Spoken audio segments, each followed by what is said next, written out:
ಶ್ರೀಗುರುಭ್ಯೋ ನಮಃ ಪರಮಗುರುಭ್ಯೋ ನಮಃ. ಶ್ರೀಮದಾನಂದತೀರ್ಥಭಗವತ್ಪಾದಾಚಾರ್ಯಗುರುಭ್ಯೋ ನಮಃ. ವ್ಯಾಸಾಯ ಭವನಾಶಾಯ ಶ್ರೀಶಾಯ ಗುಣರಾಶಯೇ ಹೃದ್ಯಾಯ ಶುದ್ಧವಿದ್ಯಾಯ ಮಧ್ವಾಯ ಚ ನಮೋ ನಮಃ. ಅಭ್ರಮಂ ಭಂಗರಹಿತಂ ಅಜಡಂ ವಿಮಲಂ ಸದಾ ಆನಂದತೀರ್ಥಮತುಲಂ ಭಜೆ ತಾಪತ್ರಯಾಪಹಂ. ಚಿತ್ರೈಃ ಪದೈಶ್ಚ ಗಂಭೀರೈಃ ವಾಕ್ಯೈರ್ಮಾನೈರಖಂಡಿತೈಃ ಗುರುಭಾವಂ ವ್ಯಂಜಯಂತಿ ಭಾತಿ ಶ್ರೀ ಜಯತೀರ್ಥವಾಕ್.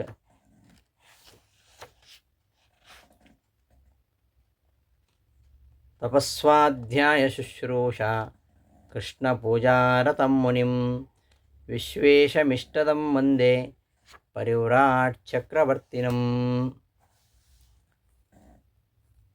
ಪ್ರಮಾಣ ಪದ್ಧತಿ ಪಾಠಕ್ಕೆ ಸುಸ್ವಾಗತ. ಪ್ರಮಾಣ ಪದ್ಧತಿಯನ್ನು ರಚನೆ ಮಾಡಿದವರು ಶ್ರೀಮದ್ ಜಯತೀರ್ಥರು. ಆರಂಭದಲ್ಲಿ ಅವರು ಮಂಗಳಾಚರಣೆ ಮಾಡ್ತಾರೆ. ಪ್ರಣಮ್ಯ ಚರಣಾಂಭೋಜ ಯುಗಲಂ ಕಮಲಾಪತೇಃ ಪ್ರಮಾಣ ಪದ್ಧತಿಂ ಕುರ್ಮಃ ಬಾಲಾನಾಂ ಬೋಧಸಿದ್ಧಯೇ.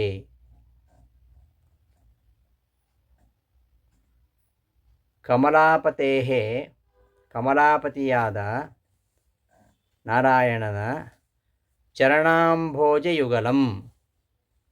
ಚರಣ ಅಂದರೆ ಪಾದ, ಅಂಭೋಜ ಅಂದರೆ ಕಮಲ, ಅಂಬ ಅಂದರೆ ನೀರು, ನೀರಿನಲ್ಲಿ ಹುಟ್ಟಿದ್ದು ಅಂತ. ಅಂಭೋಜ ಅಂದರೆ ಕಮಲ.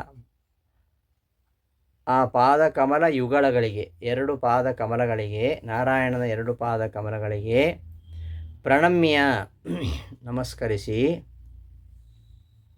ಪ್ರಮಾಣ ಪದ್ಧತಿಂ ಪ್ರಮಾಣ ಪದ್ಧತಿಯನ್ನು ಯಾವುದಕ್ಕೆ ಅಂದರೆ ಬಾಲಾನಾಂ ಬೋಧಸಿದ್ಧಯೇ. ಬಾಲ ಅಂದರೆ ಯಾರು? ಬಾಲರಂದರೆ ಈ ಆರಂಭದ ಹಂತದ ಜಿಜ್ಞಾಸುಗಳು, ಶಾಸ್ತ್ರಾಧ್ಯಯನ ಮಾಡುವ ಒಂದು ಅಪೇಕ್ಷೆ ಉಳ್ಳಂಥವರಲ್ಲಿ ಆರಂಭದ ಹಂತದಲ್ಲಿರ್ತಕ್ಕಂಥವರು ಅಂತ ಅರ್ಥ ಬಾಲರು ಅಂದರೆ. ಅಂತಹ ಪ್ರಾರಂಭಿಕ ಹಂತದ ಜಿಜ್ಞಾಸುಗಳಿಗೋಸ್ಕರವಾಗಿ ಪ್ರಮಾಣ ಪದ್ಧತಿಂ ಕುರ್ಮಃ, ಪ್ರಮಾಣ ಪದ್ಧತಿ ಎಂಬ ಕೃತಿಯನ್ನು ರಚನೆ ಮಾಡುತ್ತೇನೆ ಅಂತ ಆರಂಭದಲ್ಲಿ ಮಂಗಳಾಚರಣೆ. ಮಂಗಳಾಚರಣೆ ಯಾಕೆ ಮಾಡಬೇಕು ಅಂದರೆ ಮಾಡಿದ ಕಾರ್ಯ ನಿರ್ವಿಘ್ನವಾಗಿ ಪರಿಸಮಾಪ್ತಿ ಆಗಬೇಕು. ಯಾವುದೇ ಒಂದು ಕಾರ್ಯವನ್ನು ಮಾಡಬೇಕಾದರೆ ಆರಂಭದಲ್ಲಿ ಮಂಗಳಾಚರಣೆ ಮಾಡುವಂಥದ್ದು. ಇದು ಅವಿಗೀತ ಶಿಷ್ಟಾಚಾರ ವಿಷಯ. ಇದು ಎಲ್ಲರೂ ಕೂಡ ಶ್ರೀಮದಾಚಾರ್ಯರು ಆದಿಯಾಗಿ ಎಲ್ಲರೂ ಆರಂಭದಲ್ಲಿ ಮಂಗಳ ಸ್ತುತಿಯನ್ನು ಮಾಡ್ತಾರೆ. ಯಾಕೆಂದರೆ ವಿಘ್ನ ವಿಘಾತಕ್ಕೋಸ್ಕರವಾಗಿ. ಗ್ರಂಥ ರಚನೆ ಮಾಡುವಾಗ ವಿಘ್ನ ವಿಘಾತ, ಏನೋ ನಾನಾ ತೊಂದರೆಗಳು, ಅದರಿಂದ ಈ ಗ್ರಂಥ ಸಮಾಪ್ತಿಯಾಗದೆ ಹಾಗೆ ಉಳಿದುಬಿಟ್ರೆ ಅದಕ್ಕೋಸ್ಕರವಾಗಿ ಆರಂಭದಲ್ಲಿ ಮಂಗಳಾಚರಣೆ ಮಾಡಬೇಕೆಂಬುದನ್ನು ಶ್ರೀಮದಾಚಾರ್ಯರು ತೋರಿಸ್ಕೊಟ್ಟಿದ್ದಾರೆ. ಆ ಪ್ರಕಾರ ಜಯತೀರ್ಥರು ಕೂಡ ಇಲ್ಲಿ ಕಮಲಾಪತಿಯ ಚರಣಯುಗಲಗಳನ್ನು ನಮಸ್ಕರಿಸಿ ಪ್ರಮಾಣ ಪದ್ಧತಿಯನ್ನು ರಚನೆ ಮಾಡ್ತೇನೆ ಅಂತ ಪ್ರತಿಜ್ಞೆ ಮಾಡ್ತಾ ಇದ್ದಾರೆ.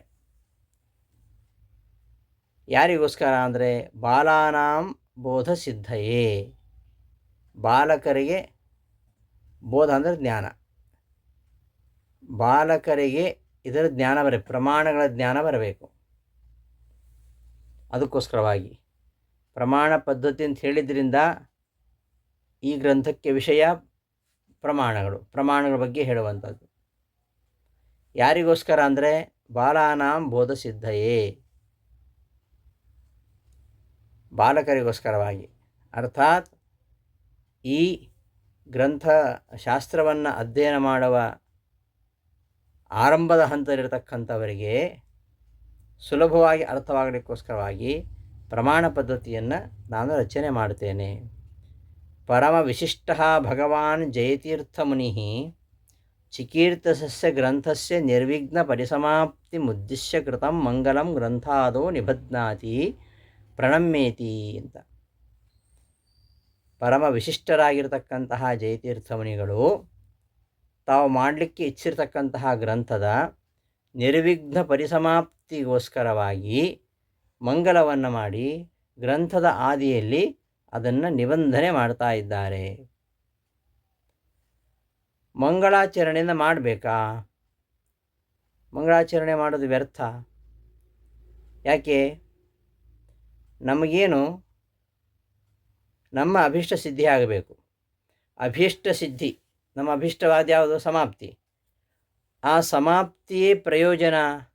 ಅಂದರೆ ಸಮಾಪ್ತಿಗೋಸ್ಕರವಾಗಿ, ಗ್ರಂಥ ಸಮಾಪ್ತಿಗೋಸ್ಕರವಾಗಿ ಮಂಗಳಾಚರಣೆಯನ್ನು ಮಾಡಬೇಕು ಅಂತಂದರೆ, ಹಾಗೆ ಅನುಷ್ಠಾನ ಮಾಡಿದಾಗ ಈ ಸಮಾಪ್ತಿ ಆಗಿಲ್ಲ. ಕೆಲವು ಕಡೆ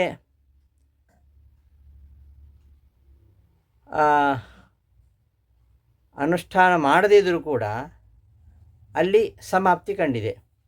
ಕಿರಣಾವಳಿ ಗ್ರಂಥದಲ್ಲಿ ಮಂಗಳಾಚರಣೆ ಇಲ್ಲ, ಅದು ಸಮಾಪ್ತಿಗೊಂಡಿದೆ.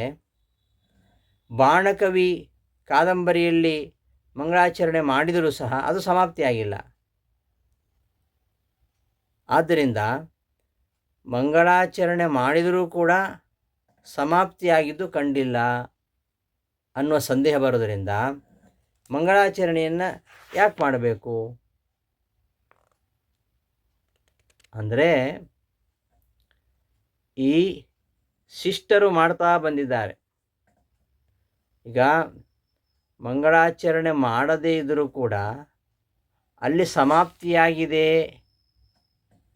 ಮಂಗಳಾಚರಣೆ ಮಾಡಿದರೂ ಗ್ರಂಥ ಸಮಾಪ್ತಿ ಆಗಿಲ್ಲ ಅಂದ ಮಾತ್ರಕ್ಕೆ ಸಮಾಪ್ತಿಗೆ ಮಂಗಳಾಚರಣೆ ಕಾರಣ ಅಲ್ಲ ಅಂತ ಹೇಳಲಿಕ್ಕೆ ಬರಲ್ಲ. ವಾಸ್ತವಿಕವಾಗಿ ಎರಡು ವಸ್ತುಗಳಿಗೆ ಕಾರ್ಯಕಾರಣ ಭಾವ ಸಿದ್ಧ ಆಗಬೇಕಾದರೆ ಈ ಅನ್ವಯ ವ್ಯತಿರೇಕ ಇರಲೇಬೇಕು. ತತ್ಸತ್ವೇ ತತ್ಸತ್ವಂ, ತದಭಾವೇ ತದಭಾವ ಅಂತ. ಮಂಗಳ ಸತ್ವೇ ಸಮಾಪ್ತಿ ಸತ್ವಂ, ಮಂಗಳಾಭಾವೇ ಸಮಾಪ್ತ್ಯಭಾವ. ಮಂಗಳ ಇದೆ ಆದ್ದರಿಂದ ಸಮಾಪ್ತಿಯಾಗಿದೆ, ಮಂಗಳ ಇಲ್ಲ ಆದ್ದರಿಂದ ಸಮಾಪ್ತಿ ಆಗಿಲ್ಲ. ಈ ತರಹ ಅನ್ವಯ ವ್ಯತಿರೇಕ ಸಾಹಚರ್ಯ ಕಾರ್ಯಕಾರಣಗಳಿದ್ದಾಗ ಅವೆರಡು ಕಾರ್ಯಕಾರಣಗಳು ಅಂತ ಆಗುತ್ತೆ. ಈಗ ತತ್ಸತ್ವೇ ತತ್ಸತ್ವಂ ಇಲ್ಲ, ಮಂಗಳ ಸತ್ವೇ ಸಮಾಪ್ತಿ ಸತ್ವಂ ಇಲ್ಲ. ಮಂಗಳ ಸತ್ವೇಪಿ ಕಾದಂಬರಿಯಾದವು ಸಮಾಪ್ತಿ ನಾಸ್ತಿ ಅಲ್ವಾ? ಮಂಗಳ ಮಾಡಿದರೂ ಕೂಡ ಅದು ಸಮಾಪ್ತಿ ಇಲ್ಲ. ಮಂಗಳಾಭಾವೇಪಿ ಕಿರಣಾವಳಿ ಗ್ರಂಥೆ ಸಮಾಪ್ತಿ ದರ್ಶನಾತ್. ಇಲ್ಲಿ ಅನ್ವಯ ವ್ಯತಿರೇಕ ಸಾಹಚರ್ಯ ಅನ್ನೋದು ಇಲ್ಲ. ಆದ್ದರಿಂದ ಮಂಗಳ ಅನ್ನೋದು ಸಮಾಪ್ತಿಗೆ ಹೇಗೆ ಕಾರಣ ಆಗುತ್ತೆ ಅಂತ ಪ್ರಶ್ನೆ ಬರುತ್ತೆ. ಆದರೆ ಮಂಗಳ ಮಾಡಿದರೂ ಸಹ ಯಾಕೆ ಸಮಾಪ್ತಿಯಾಗಿಲ್ಲ ಅಂದರೆ, ಅಲ್ಲಿ ಜನ್ಮಾಂತರೀಯಮೇವ ಮಂಗಲಂ ಕಾರಣಂ ಇತಿ ಕಲ್ಪನೀಯಂ. ಜನ್ಮಾಂತರೀಯ ಮಂಗಳ, ಬೇರೆ ಜನ್ಮದಲ್ಲಿ ಮಾಡಿದ್ದು. ಯಾವತ್ತು ನಾವು ಮಾಡಿದ ಕರ್ಮ ಇದೇ ಜನ್ಮದಲ್ಲಿ ಫಲ ಕೊಡಬೇಕಂತಿಲ್ಲ. ಯಾವುದ್ಯಾವುದೋ ಜನ್ಮಗಳಲ್ಲಿ ಮಾಡಿದಂತಹ ಕರ್ಮದ ಫಲ ಇನ್ಯಾವುದೋ ಜನ್ಮದಲ್ಲಿ ನಮಗೆ ದೊರೆಯುವಂಥದ್ದು. ಹಾಗಾಗಿ ಕಿರಣಾವಳಿಕಾರ ಅವನು ಈ ಜನ್ಮದಲ್ಲಿ ಮಂಗಳಾಚರಣೆ ಮಾಡಿಲ್ಲ ಅಂತಾದರೂ ಸಹ ಜನ್ಮಾಂತರದಲ್ಲಿ ಅವನು ಮಂಗಳಾಚರಣೆ ಮಾಡಿದ್ದಾನೆ. ಆ ಜನ್ಮಾಂತರೀಯ ಮಂಗಲವೇ ಅಲ್ಲಿ ಕಾರಣ ಅಂತ ಕಾರಣತ್ವೇನ ಕಲ್ಪನೆ ಮಾಡಬೇಕು. ಇನ್ನು ಎಲ್ಲಿ ಮಂಗಳಾಚರಣೆ ಮಾಡಿದರೂ ಕೂಡ ಅಲ್ಲಿ ಅಭೀಷ್ಟ ಸಿದ್ಧಿ ಸಮಾಪ್ತಿ ಆಗಿಲ್ವೋ ಅಲ್ಲಿ ಏನೋ ಒಂದು ಅಂಗವೈಗುಣ್ಯ, ಏನೋ ಒಂದು ಲೋಪ ಆಗಿದೆ. ಮಂಗಳಾಚರಣೆ ಮಾಡಿದ್ದಾನೆ, ಮಾಡಿದರೂ ಕೂಡ ಏನೋ ಒಂದು ಅಲ್ಲಿ ಲೋಪ ಆಗಿದೆ. ಅಂಗವೈಗುಣ್ಯ ನಿಮಿತ್ತವಾಗಿ ಅಲ್ಲಿ ಸಮಾಪ್ತಿ ಆಗಿಲ್ಲ. ನಾವು ಕೂಡ ಮಾಡತಕ್ಕಂತಹ ಮಂಗಳ ಅದು ಭಕ್ತಿ ಶ್ರದ್ಧಾದಿಗಳಿಂದ ಕೂಡಿದ್ರೆ ಮಾತ್ರ ನಮ್ಮ ಅಭೀಷ್ಟ ಸಾಧನ ಆಗತ್ತೆ. ನಾವು ಮಂಗಳಾಚರಣೆ ಮಾಡ್ತೀವಿ, ಸ್ತೋತ್ರ ಹೇಳ್ತೀವಿ, ಅಲ್ಲಿ ಭಕ್ತಿ ಶ್ರದ್ಧಾದಿಗಳು ಇದ್ದರೆ ಮಾತ್ರ, ಭಕ್ತಿ ಶ್ರದ್ಧಾತಿಶಯಾದಿ ಅಂಗಗಳಿದ್ದಾಗ ಅಭೀಷ್ಟಕ್ಕೆ ಸಾಧನ ಆಗತ್ತೆ ಅದು. ಆದ್ದರಿಂದ ಮಂಗಲ ವೈಫಲ್ಯ ಅಂತ ಭಾವಿಸಬಾರದು. ಈ ಒಂದು ಪ್ರಮೇಯವನ್ನು ಸೂಚನೆ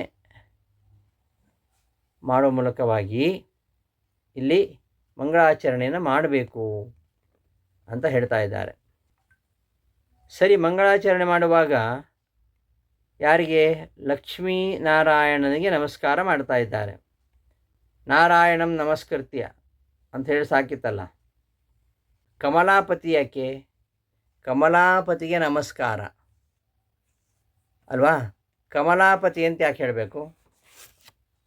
ನಾರಾಯಣನ ಪಾದಯುಗಲಗಳಿಗೆ ನಮಸ್ಕಾರ ಮಾಡಿ ಪ್ರಮಾಣ ಪದ್ಧತಿಯನ್ನು ನಾನು ರಚನೆ ಮಾಡ್ತೇನೆ ಅಂತ ಹೇಳ್ಬೋಯಿತು. ಕಮಲಾಪತಿ ಆ ಒಂದು ಪರ್ಟಿಕ್ಯುಲರ್ ಆ ವರ್ಡ್ ಹಾಕಿದ್ದು ಯಾಕೆ ಅಂದರೆ, ಸಕಲ ವಾಂಗ್ಮನಸ ದೇವತಾತ್ವಾತ್ ಗ್ರಂಥಾರಂಭೆ ಲಕ್ಷ್ಮೀಸ್ತವನಂ ಕಾರ್ಯಮಿತಿ ಭಾವೇನ ಕಮಲಾಪತೇಃ ಇತ್ಯುಕ್ತಂ. ಅನೇನ ಸರ್ವೋತ್ಕೃಷ್ಟ ವಿಷ್ಣುಭಾರ್ಯಾತ್ವರೂಪ ಗುಣಾಭಿಧಾನಾತ್ ಲಕ್ಷ್ಮೀಸ್ತವನಂ ಕೃತಂ ಭವತೀತಿ ಜ್ಞೇಯಂ.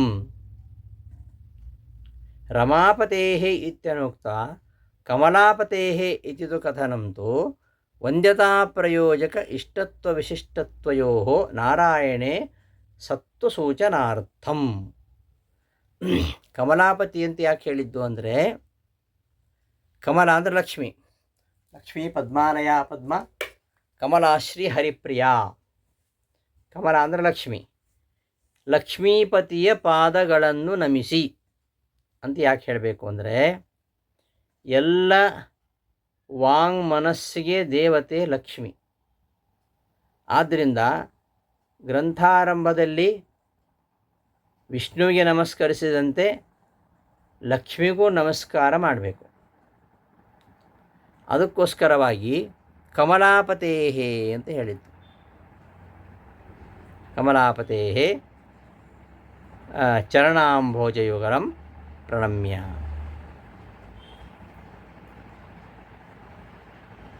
ಕಮಲಾಪತಿ ಅಂತ ಹೇಳಿದ್ರಿಂದ ಇವನ ಹೆಂಡತಿ ಕಮಲ ಲಕ್ಷ್ಮಿ. ಅವಳು ಯಾರು? ಸರ್ವೋತ್ತಮನಾಗಿರ್ತಕ್ಕಂತಹ ವಿಷ್ಣುವಿನ ಭಾರ್ಯ. ಸರ್ವೋತ್ತಮನಾಗಿರ್ತಕ್ಕಂತಹ ವಿಷ್ಣುವಿನ ಭಾರ್ಯೆಯಾಗಿದ್ದಾಳೆ. ಆ ಒಂದು ಗುಣವನ್ನು ಹೇಳುವ ಮೂಲಕವಾಗಿ ಇಲ್ಲಿ ಲಕ್ಷ್ಮೀ ಸ್ತವನವನ್ನು ಕೂಡ ಮಾಡಿತ್ತು. ಕಮಲಾಪತಿಯನ್ನಲ್ಲಿ ಕಮಲಾಪತಿ ಕಸ್ಯ ಮಂ ಲಾತೀತಿ ಕಮಲಾ ತಸ್ಯಾಹ ಪತಿ. ಕಮಲ ಅಂದರೆ ಏನು? ಕಮಲ ಅಂದರೆ ಕಮ್ ಅಂದರೆ ನಮ್ಮ ಅಭೀಷ್ಟ. ಕಮಲಾ ಶಬ್ದವನ್ನೇ ಯಾಕೆ ಹೇಳಿದ್ದು ಅನ್ನೋದು ಪ್ರಶ್ನೆ ಇಲ್ಲಿ. ಅದಕ್ಕೋಸ್ಕರ ಹೇಳ್ತಾ ಇರೋದು. ರಮಾಪತಿ ಅಂತ ಹೇಳ್ಬೋದಲ್ಲ ಅಲ್ವಾ? ರಮಾಪತಿ ಅಂತ ಹೇಳ್ಬೋದಿತ್ತು. ಕಮಲ ಅಂದರೆ ಯಾರು? ರಮಾಪತೇ ಲಕ್ಷ್ಮೀಪತೇ ಅಂತ ಹೇಳ್ಬೋದಿತ್ತು. ಕಮಲಾಪತಿ ಅಂತ ಶಬ್ದ ಹೇಳಿದ್ದು ಯಾಕೆ? ದೊಡ್ಡೋರು ಬಳಸ್ತಕ್ಕಂಥ ಒಂದೊಂದು ಪದಕ್ಕೂ ಒಂದೊಂದು ಅರ್ಥ ಇರುತ್ತದೆ. ಏನೋ ಯಾವುದೋ ಒಂದು ಹೇಳಬೇಕಪ್ಪ ಹೇಳಿದ್ದಾರೆ ಅಂತಲ್ಲ. ಯಾಕೆ ಕಮಲಾಪತಿ ಅಂತ ಹೇಳಿದ್ದು ಅಂದರೆ, ಕಮಲ ಅಂದರೆ ಏನು? ಕಮ್ ಅಂದರೆ ನಮ್ಮ ಅಭೀಷ್ಟ.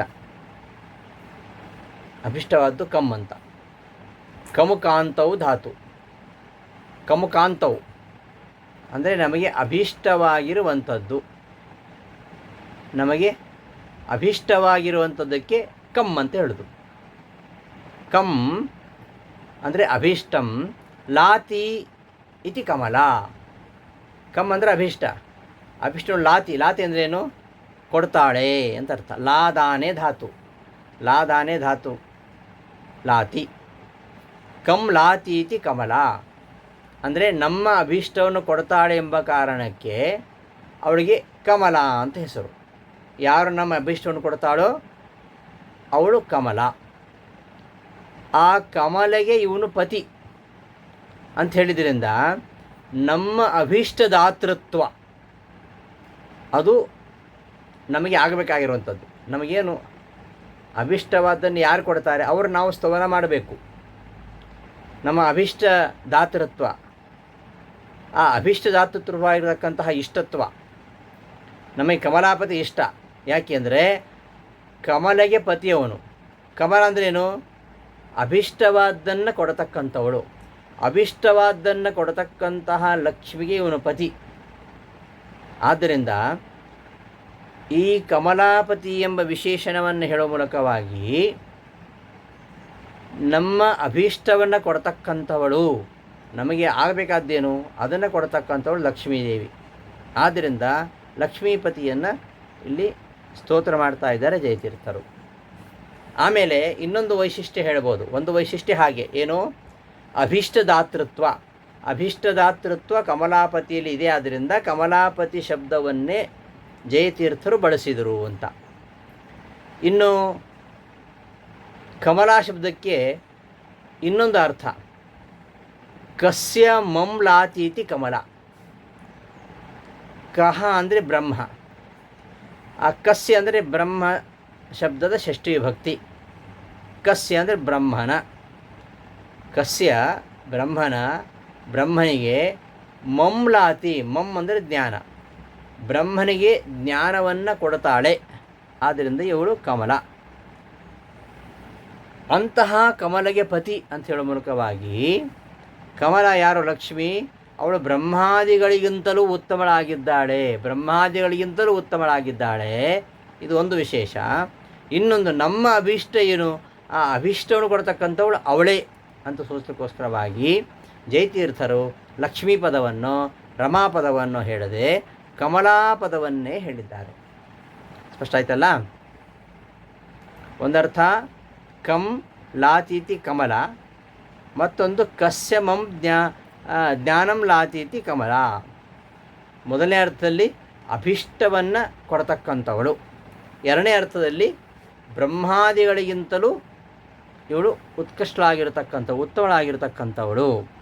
ಇಂತಹ ಕಮಲಾಪತಿಯಾಗಿರತಕ್ಕಂತಹ ಆ ನಾರಾಯಣನ ಚರಣಾಂಭೋಜ, ಚರಣೆ ಅಂಬುಜೆ ಇವ ಚರಣಾಂಭೋಜೆ, ಪಾದಗಳು ಕಮಲದಂತೆ ಇವೆ, ಕಮಲದಂತೆ ಇರತಕ್ಕಂತಹ ಪಾದಗಳು. ಕಮಲದಂತೆ ಇರತಕ್ಕಂತಹ ಪಾದ ಅಂತ ಹೇಳಿದ್ರಿಂದ ಅತ್ಯಂತ ಮೃದುವಾಗಿರುವಂಥದ್ದು, ಭಗವಂತನ ಪಾದಗಳು ಅತ್ಯಂತ ಮೃದುವಾಗಿದ್ದುವಂಥದ್ದು ಎಂಬುದನ್ನು ಸೂಚಿಸಬೇಕಾಗಿಗೋಸ್ಕರ, ಅದಕ್ಕೋಸ್ಕರವಾಗಿ ಪಾದ ಕಮಲ ಅಂತ ಹೇಳೋದು.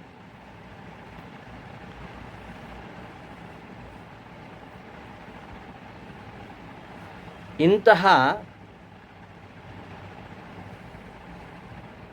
ಪಾದಯುಗಲಂ, ಚರಣಯುಗಲಂ, ಚರಣಾಂಭೋಜಂ, ಚರಣಂ ಅಂಭೋಜಮಿವ ಚರಣಾಂಭೋಜಂ, ಚರಣಂ ಅಂಭೋಜಮಿವ ಚರಣಾಂಭೋಜಂ. ಪರಮಾತ್ಮನ ಪಾದ ಅದು ಕಮಲದಂತೆ ಇದೆ, ಕಮಲದಂತೆ ಮೃದುವಾಗಿದೆ. ತದ್ಯುಗಂ, ಯುಗ ಅಂದರೆ ಯುಗ್ಮ ಅಂತ ಅರ್ಥ, ಎರಡು ಅಂತ. ಅಂತಹ ಚರಣಯುಗವನ್ನು ಲಾತಿ ಇತಿ ಚರಣಯುಗಲಂ, ಚರಣಯುಗಲ ಅಂತಿದೆ. ಯುಗ ಅಂದರೆ ಎರಡು ಅಂತ ಅರ್ಥ, ಟ್ವಿನ್ಸ್ ಅಂತ. ಚರಣಯುಗಲ, ಚರಣಗಳ ಚರಣಾಂಭೋಜದ ಯುಗ, ಯುಗ ಅಂದರೆ ಎರಡು. ಆ ಎರಡನ್ನು ಲಾತಿ, ಲಾತಿ ಅಂದರೆ ಇಷ್ಟಪ್ರಾಪ್ತಿ ಅನಿಷ್ಟ ನಿವೃತ್ತಿ, ಇದನ್ನು ತಂದುಕೊಡುತ್ತೆ. ನಮಗೆ ಇಷ್ಟವಾದ್ದನ್ನು ತಂದುಕೊಡುತ್ತೆ, ಅನಿಷ್ಟವಾದ್ದನ್ನು ನಿವಾರಣೆ ಮಾಡುತ್ತೆ. ಹೀಗೆ ಇಷ್ಟಾನಿಷ್ಟ ಪ್ರಾಪ್ತಿ ನಿವೃತ್ತಿ ರೂಪವಾಗಿರತಕ್ಕಂತಹ ಏನು ಈ ಯುಗ, ಅದನ್ನು ಲಾತಿ. ಅದ್ಯಾವುದು? ಚರಣಾಂಭೋಜ ಯುಗಲ.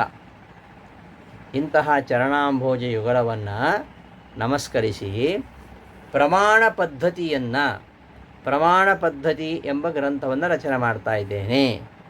ಪ್ರಮಾಣ, ಪ್ರತ್ಯಕ್ಷಾದಿ ಪ್ರಮಾಣಗಳು, ಪ್ರತ್ಯಕ್ಷಾದಿ ಪ್ರಮಾಣಗಳ ಪದ್ಧತಿ, ಪದ್ಧತಿರಿವ ಪದ್ಧತಿ, ಪ್ರಮಾಣ ಪದ್ಧತಿ.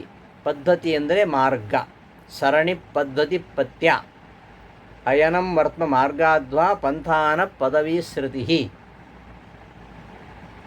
ಸರಣಿ ಪದ್ಧತಿ ಪತ್ಯ ವರ್ತನ್ಯೇಕ ಪದೀನಿಚ ಅಂತಿವೆಲ್ಲ ಮಾರ್ಗವನ್ನು ಹೇಳತಕ್ಕಂತಹ ಪರ್ಯಾಯ ಪದಗಳು.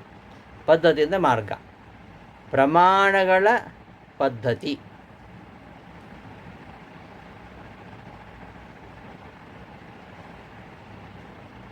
ಈ ಪದ್ಧತಿ ಅಂದರೆ ಒಂದು ಮಾರ್ಗ ಅಂತ ಅರ್ಥ. ಮಾರ್ಗ ಯಾಕೆ ಇರೋದು? ನಾವು ಹೋಗಬೇಕಾದ ಜಾಗವನ್ನು ತೋರಿಸಲಿಕ್ಕೆ ಮಾರ್ಗ ಇರೋದು ಅಲ್ವಾ? ಹಾಗಾದರೆ ಪದ್ಧತಿ ಅಂದರೆ ನಾವು ಯಾವುದನ್ನೋ ಒಂದು ಗಮ್ಯಸ್ಥಾನವನ್ನು ಸೇರಬೇಕಾಗಿದೆ, ಅದಕ್ಕೆ ಇದು ಮಾರ್ಗ, ಪ್ರಸಿದ್ಧವಾಗಿರತಕ್ಕಂತಹ ಮಾರ್ಗ. ನಾವು ಸೇರಬೇಕಾಗಿರತಕ್ಕಂತಹ ದಾರಿಯನ್ನು ಸೇರಿಸುವಂಥದ್ದು. ಇಲ್ಲಿ ಶಾಸ್ತ್ರದಲ್ಲಿ ಪ್ರಕರಣ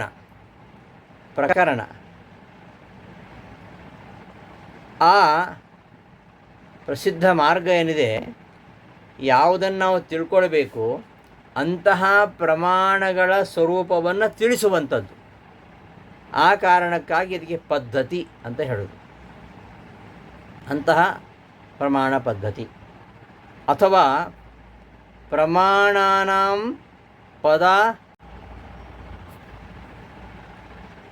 ಪದ್ಧತಿ ಶಬ್ದಕ್ಕೆ ಇನ್ನೊಂದು ರೀತಿ ಹೇಳ್ಬೋದು, ಪ್ರಮಾಣ ಪದ್ಧತಿ. ಪ್ರಮಾಣ ಪದ್ಧತಿ, ಪದ್ಧತಿ. ಏನು ಪ್ರಮಾಣ ಅಂದರೆ ಈ ಇತರರು ಹೇಳ್ತಕ್ಕಂತಹ ಪ್ರಮಾಣಗಳು. ಬೇರೆ ದಾರ್ಶನಿಕರು ಪ್ರಮಾಣ ಅಂತ ಯಾವುದನ್ನು ಹೇಳಿದ್ದಾರೆ ಅದನ್ನು ಪದ್ಧತಿ, ಪದ್ಧತಿ. ಪದ ಅಂದರೆ ಒಂದೇ ಸಲಕ್ಕೆ ಅಂತ, ಒಂದೇ ಸಲಕ್ಕೆ ಹತಿ, ಪರಹತಿ.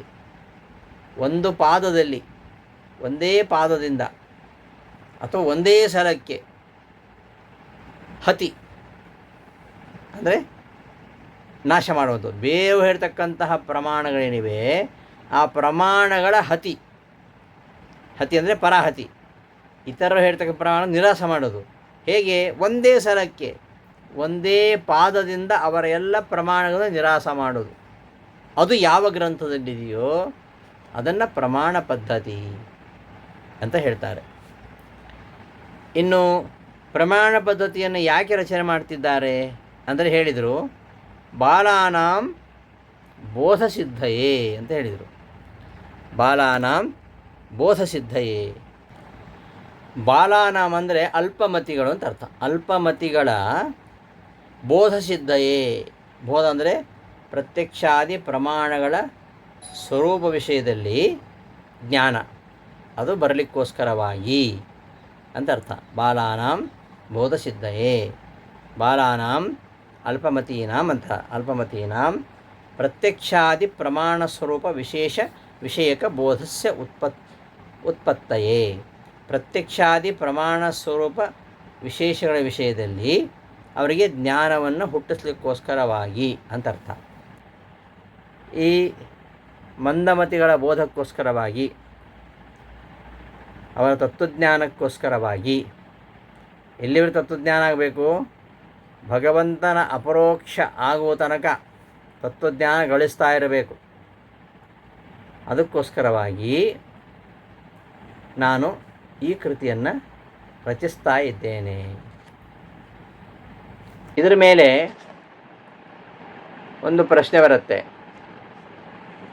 ಹೌದು, ಪ್ರಮಾಣಗಳ ಬಗ್ಗೆ ನೀವು ಹೇಳ್ತೀರಾ, ನೀವು ಹೇಳಬೇಕಾಗಿಲ್ಲ, ಈಗಾಗಲೇ ಹೇಳಿದವರು ಇದ್ದಾರಪ್ಪ, ನೀವೇ ಹೇಳ್ತೀರಿ.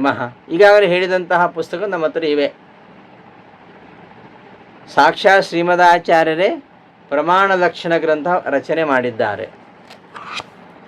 ಹಾಗಿರುವಾಗ ನೀವು ಯಾಕೆ ಇದನ್ನು ರಚನೆ ಮಾಡಬೇಕು? ಏನಾದರೂ ವಿಶೇಷ ಇರಬೇಕಲ್ಲ. ಒಬ್ಬರು ಪ್ರಕಟ ಮಾಡಿರ್ತಕ್ಕಂತಹ ಗ್ರಂಥವನ್ನು ಮತ್ತೊಬ್ಬರು ಪ್ರಕಟ ಮಾಡಬೇಕಾದ್ರೆ ಏನಾದರೂ ವಿಶೇಷ ಇರಬೇಕು. ಅದೇನಿಲ್ಲ ಅಂತಾದರೆ ಅವರು ಮಾಡಿದ್ದಾರಲ್ಲ, ಮತ್ತು ನೀವು ಯಾಕೆ ರಚನೆ ಮಾಡ್ತೀರಿ? ಆಲ್ರೆಡಿ ಪುಸ್ತಕ ಇದೆ ಓದಲಿಕ್ಕೆ ನಮ್ಮ ಹತ್ರ. ಆದರೂ ನಾವು ತೊಗೋಬೇಕಂತ ಹೇಳಿ ತೊಗೋತೀವಾ? ಇಲ್ಲ.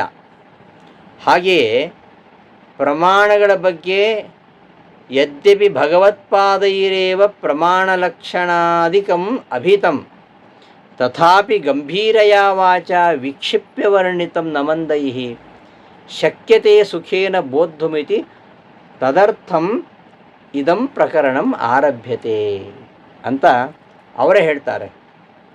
ಯಾಕೆ ನಾನು ಇದನ್ನು ಬರಿತಾ ಇದ್ದೀನಿ ಅಂದರೆ, ವಸ್ತುತಃ ಭಗವತ್ಪಾದೈರೇವ ಶ್ರೀಮದಾಚಾರ್ಯರೇ ಪ್ರಮಾಣ ಲಕ್ಷಣಾದಿ ಗ್ರಂಥಗಳಲ್ಲಿ ಸಾಕಷ್ಟು ಹೇಳಿದ್ದಾರೆ. ಪ್ರಮಾಣ ವಿಭಾಗ ಮಾಡಿದ್ದಾರೆ, ತದ್ದು ವಿಶೇಷ ಲಕ್ಷಣ ಹೇಳಿದ್ದಾರೆ, ಲಕ್ಷಣಗತವಾಗಿರತಕ್ಕಂತಹ ವಿಶೇಷಣ ಪ್ರಯೋಜನಾದಿಗಳನ್ನು ಹೇಳಿದ್ದಾರೆ. ಇವೆಲ್ಲ ಭಗವತ್ಪಾದರು ಹೇಳಿದ್ದಾರೆ. ಹಾಗಾದರೆ ನೀವು ಯಾಕೆ ಹೇಳ್ತೀರಾ? ವ್ಯರ್ಥ ಅಲ್ವಾ ಅಂತಂದರೆ ವ್ಯರ್ಥ ಇಲ್ಲ. ತಥಾಪಿ ಆಗಿದ್ದರೂ ಕೂಡ ನಾನು ಯಾಕೆ ಹೇಳ್ತಾ ಇದ್ದೀನಿ ಅಂದರೆ, ಗಂಭೀರಯ ವಾಚಾ ವಿಕ್ಷಿಪ್ಯ ವರ್ಣಿತಂ ನಮಂದೈ ಶಕ್ಯತೆ ಸುಖೇನ ಬೋದ್ಧುಂ ಇತಿ ತದರ್ಥಂ ಇದಂ ಪ್ರಕರಣಂ ಆರಭ್ಯತೆ. ತಥಾಪಿ ಯಾಕೆ ಮಧ್ವಾಚಾರ್ಯ ಗ್ರಂಥ ಇದ್ದರೂ ಕೂಡ ನಾನು ಯಾಕೆ ರಚನೆ ಮಾಡ್ತಾ ಇದ್ದೀನಿ ಅಂತಂದರೆ,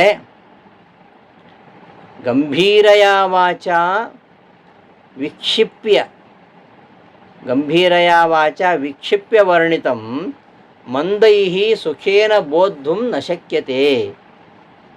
ಮಧ್ವಾಚಾರ್ಯ ರಚನೆ ಮಾಡಿದ್ದಾರೆ, ಆ ಎಲ್ಲ ವಿಷಯಗಳನ್ನು ಹೇಳಿದ್ದಾರೆ.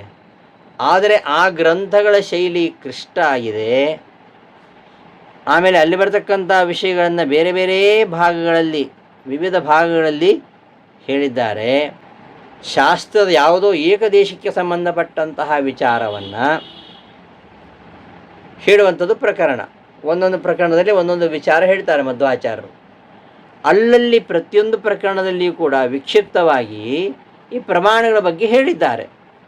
ಅದೆಲ್ಲ ಬೇರೆ ಬೇರೆ ಕಡೆಯಲ್ಲಿ ಹಂಚಿ ಹೋಗಿದೆ. ಅದನ್ನು ಸಾಮಾನ್ಯರಿಗೆ ತಿಳ್ಕೊಳ್ಳಿಕ್ಕೆ ಕಷ್ಟ. ಗಂಭೀರಯ ವಾಚ ಕ್ಲಿಷ್ಟವಾಗಿರತಕ್ಕಂತಹ ಭಾಷೆಯಿಂದ ಬೇರೆ ಬೇರೆ ಕಡೆಗಳಲ್ಲಿ, ಬೇರೆ ಬೇರೆ ಪ್ರಕರಣಗಳಲ್ಲಿ ಅವರು ಹೇಳಿದ್ದಾರೆ. ಆದ್ದರಿಂದ ಅದನ್ನು ಮಂದರು ಸುಲಭವಾಗಿ ತಿಳ್ಕೊಳ್ಳೋದು ಕಷ್ಟ. ಮಂದೈ ಸುಖೇನ ಬೋದ್ಧುಂ ನ ಶಕ್ಯತೆ. ಮಂದರಿಗೆ, ಸಾಮಾನ್ಯರಿಗೆ ಸುಲಭವಾಗಿ ತಿಳಿದು ಕಷ್ಟ. ಅದಕ್ಕೋಸ್ಕರವಾಗಿ ಅಂಥವರಿಗೆ ಸುಲಭವಾಗಿ ಅರ್ಥ ಆಗಬೇಕು ಎಂಬ ದೃಷ್ಟಿಯಿಂದ ನಾನು ಈ ಕೃತಿಯನ್ನು ರಚನೆ ಮಾಡ್ತಾ ಇದ್ದೇನೆ ಅಂತ ಗ್ರಂಥದ ಆರಂಭ, ಪ್ರತಿಜ್ಞೆ, ಗ್ರಂಥದ ಹೆಸರು, ಗ್ರಂಥ ಯಾಕೆ ರಚನೆ ಮಾಡ್ತಾ ಇದ್ದಾರೆ, ಆ ಎಲ್ಲ ವಿಚಾರಗಳನ್ನು ಇಲ್ಲಿ ಈ ಪದ್ಯದಲ್ಲಿ ಸೂಚಿಸ್ತಾ ಇದ್ದಾರೆ. ಪ್ರಮಾಣ ಪದ್ಧತಿಯ ಆರಂಭದಲ್ಲಿ ಈ ಪ್ರಮಾಣ ಅನ್ನೋದನ್ನು ಎಲ್ಲರೂ ಅಧ್ಯಯನ ಮಾಡಲೇಬೇಕು. ಪ್ರಮಾಣವಿಲ್ಲದೆ ನಾವು ಯಾವುದನ್ನು ಕೂಡ ಒಪ್ಪಿಕೊಡೋದಿಲ್ಲ. ಏನು ಪ್ರಮಾಣ ಅಂತ ಕೇಳ್ತೀವಿ. ಯಾವುದೋ ಒಂದು ಕೆಲಸ ಆಗಬೇಕಂತಾದರೆ ನಮಗೆ ಅದರಲ್ಲಿ ಪ್ರಾಮಾಣ್ಯ ಬುದ್ಧಿ ಇದ್ದರೆ ಮಾತ್ರ ನಾವು ಪ್ರವೃತ್ತಿ ಮಾಡ್ತೇವೆ. ಒಬ್ಬ ವ್ಯಕ್ತಿ ಹೇಳ್ತಾನೆ, ನದಿ ತೀರೆ ಪಂಚಫಲಾನಿ ಸಂತಿ ಅಂತ. ಹೇಳಿದ ಕೂಡಲೇ ನಾವು ಓಡುವುದಿಲ್ಲ ಅಲ್ಲಿಗೆ. ಅವ ಯಾರು, ಆಪ್ತನ, ಅವನ ಮಾತು ನಮ್ಮ ಪ್ರಮಾಣವ ಅಂತ ವಿಚಾರ ಮಾಡಿ ಪ್ರವೃತ್ತಿ ಮಾಡ್ತೇವೆ. ಹೀಗೆ ಲೋಕದಲ್ಲಿ ಆಗಲಿ ವೇದದಲ್ಲಿ ಆಗಲಿ ಪ್ರವೃತ್ತಿ ಆಗಬೇಕು ಅಥವಾ ನಿವೃತ್ತಿ ಆಗಬೇಕು ಅಂತಾದರೆ ಅದು ಪ್ರಮಾಣ ಇದ್ದರೆ ಮಾತ್ರ ನಾವು ಅಲ್ಲಿ ಪ್ರವೃತ್ತಿ ಮಾಡ್ತೇವೆ. ಪ್ರಮಾಣ ಇಲ್ಲ ಅಂತಾದರೆ ಅಲ್ಲಿ ನಿವೃತ್ತಿ ಮಾಡ್ತೇವೆ. ಹಾಗಾಗಿ ಪ್ರತಿಯೊಬ್ಬ ಪ್ರಾಣಿಗಳಿಗೂ ಕೂಡ ಇದೊಂದು ಅಸಂದಿಗ್ಧವಾದ ವ್ಯವಹಾರ. ಏನು, ಪ್ರಮಾಣ ಇದ್ರೇ ಅದು ಆಗತ್ತೆ, ಪ್ರಮಾಣವಿದ್ದರೆ ನಂಬೋದು. ಈಗ ಎಲ್ಲ ದರ್ಶನಗಳಿವೆ, ಎಲ್ಲರೂ ಪ್ರಮಾಣಗಳನ್ನು ತೋರಿಸ್ತಾರೆ. ಯಾಕೆಂದರೆ ಪ್ರಮಾಣ ಇಲ್ಲದೆ ಯಾರೂ ಒಪ್ಕೊಳ್ಳೋದಿಲ್ಲ. ಮಾನಾಧೀನ ಮೇಯ ಸಿದ್ಧಿ ಅಂತ. ಆದ್ದರಿಂದ ನಾವು ಯಾವ ವಿಚಾರವನ್ನು ಹೇಳ್ತೇವೆ ಆ ವಿಚಾರದಲ್ಲಿ ನಾವೇನು ಸ್ಥಾಪನೆ ಮಾಡ್ತಾ ಇದ್ದೇವೆ ಒಂದು ಪ್ರಮೇಯವನ್ನು, ಅದರ ನಿಷ್ಕರ್ಷೆಗೋಸ್ಕರವಾಗಿ ಪ್ರಮಾಣಗಳನ್ನು ಹೇಳಲೇಬೇಕು. ಸರಿ, ಹೇಳಿದ ಪ್ರಮಾಣ ಸರಿಯಾಗಿದೆಯಾ, ಪ್ರಮಾಣಗಳು ಎಷ್ಟು, ಪ್ರಮಾಣ ಹೇಗಿರಬೇಕು, ಈ ಎಲ್ಲ ವಿಚಾರಗಳನ್ನು ನಾವು ತಿಳ್ಕೊಳ್ಬೇಕಾಗತ್ತೆ. ಅದಕ್ಕೋಸ್ಕರವಾಗಿ ಪ್ರಮಾಣಗಳ ಅಧ್ಯಯನವನ್ನು ಮಾಡಬೇಕು. ಅದಕ್ಕೋಸ್ಕರವಾಗಿ ಟೀಕಾಚಾರ್ಯರು ಪ್ರಮಾಣ ಪದ್ಧತಿ ಕೃತಿಯನ್ನು ರಚನೆ ಮಾಡಿದ್ದಾರೆ. ಇಷ್ಟು ವಿಷಯ ಇವತ್ತು ಹೇಳಿ ಇವತ್ತಿನ ಪಾಠವನ್ನು ಸಮಾಪ್ತಿಗೊಳಿಸ್ತಾ ಇದ್ದೇನೆ. ಶ್ರೀಕೃಷ್ಣ ಅರ್ಪಣಮಸ್ತು.